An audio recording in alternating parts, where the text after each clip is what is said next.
What is the relevance of all of that law that took place under the Old Covenant now that we're in the New Covenant? Is there any application of the Old Testament law to our day?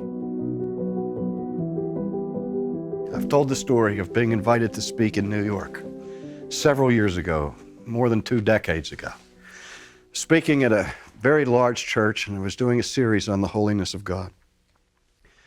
And the sponsoring group from the church asked me to come to a private prayer meeting for about 20 of the members of this church that was to be held after the first service in this series that I was speaking.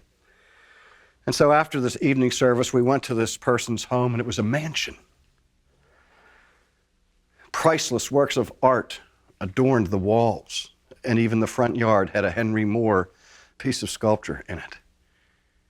We came inside, and they said we were going to pray, and they turned out all the lights, and that was fine, and these people started to pray, and they started to pray to their dead relatives. And I said, wait a minute, time out, what's going on here?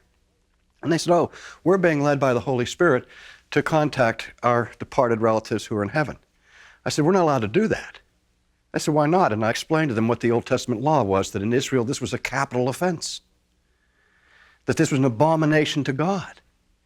And their glib reply to me was simply this: but that's the Old Testament.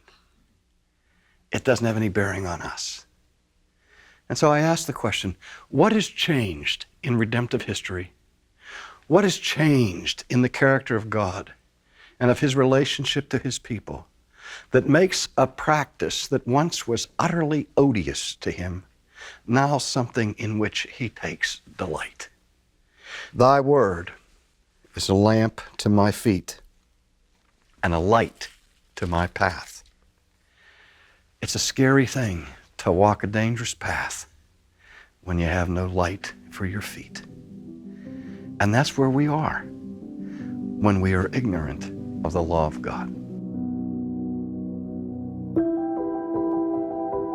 You've been listening to Ultimately with R.C. Sproul, a podcast from Ligonier Ministries. If you enjoyed the show, please subscribe or leave a review in your favorite podcast app. For more information, visit ultimatelypodcast.com.